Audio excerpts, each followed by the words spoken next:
Ambassador Ido Aharoni is ending his term as Consul General of Israel in New York after 6 years. Ambassador Aharoni has been a dedicated civil servant in the Israeli government for 25 years.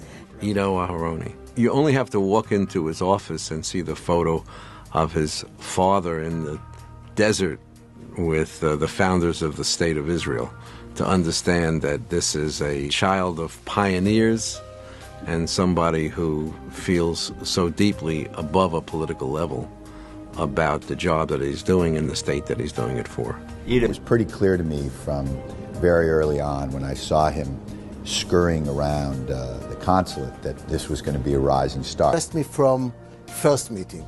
He is deep, he is subtle, he knows to listen, and he's knowledgeable. Ido's not a politician, he's a public servant. He's always putting others before himself. He puts his country first, and he's very focused on making the lives of everyone better. Ido has been a unique diplomat. In his openness, in his energy, in his enthusiasm, and unlike, I would say, many diplomats, he just seems to have this desire to learn and to grow. When you really see the art of diplomacy, you see somebody moving about, getting things done quietly. It's never about them, it's about the mission. And I think that speaks volumes about what Ido's been able to do. I can't believe how many friends he's got. No matter who it is, Ido knows them. So I was in his office and I just made up somebody. And so Ido goes, no, I know him. I said, well, I don't know why you know him, Ido, because I made up the entire name to Ido. But that's Ido Aharoni. Ido was my right hand when it came down to building a relationship in Israel. He schooled me in a way that was beneficial for myself and also for Israel. And it's been a great relationship so far. For me, he has been really a member of my family. He's been a brother. He has been such a terrific force in my life personally as well as professionally. The best consuls have been the ones who have been the most visible, who have worked with the entire community and not just narrow portions of the community. Many people don't understand that. They don't understand that their job is to represent the American people as much as it is to represent Israel. And Ido gets it, his understanding of America, his understanding of Minnesota, of Minneapolis, of North Dakota, of Los Angeles is huge. I haven't met a diplomat who is so plugged in to the culture and the infrastructure of a country as he is. Ido personifies the deep and long-standing ties not only between cities like New York and Jerusalem and Tel Aviv, but also between New Yorkers and Israelis. He's open about the good and the bad. He's ultra realistic, but he also emits that special feeling that many Jews and non-Jews do, that this is a country that needs to be supported on many levels. And I haven't met anybody that wasn't impressed by him. He doesn't gloss over complexity. He doesn't speak in hyperbole. When there's an issue that has to be dealt with, he deals with it directly and candidly. And he's looking to move the ball down the field in the interest of his country, all the while doing so in a way that allows him to be credible. And that's very, very important. We're in the culture business, we're in the entertainment business, and we understand that culture can have more of an impact on people's perceptions of complicated issues. If I were to describe Ido in one word, Avraham Avinu would say, Hineni, here I am.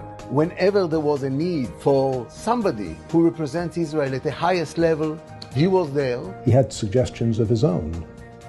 Why don't you try this? Why don't you try that? And invariably, it was right on the money. He told us, for example, that we should take a look at Arad. We found some very, very useful uses of philanthropic funds there, and we wouldn't have been there except Ido. When the NYPD was looking for emerging technology, he arranged for me to meet with companies that were over here operating from Israel. We realized the fact that there were special needs, and I think it worked out extremely well. In May 2016, we inaugurate the Steve Tisch School of Filming.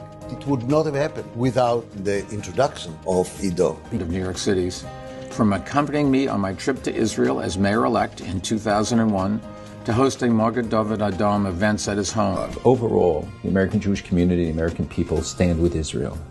And it's because of people like Ido who help communicate the message, who try to tell the truth, And that's our strongest weapon. And so in that sense, he really should get the diplomatic MVP award or something like that, because he's an all-star. I think what makes him different, one, he's the tallest consul general I've ever met. He makes up stories about being a basketball player, which he has not a clue. We're both frustrated former basketball players who, in our minds, should be starting at small forward for the New York Knicks.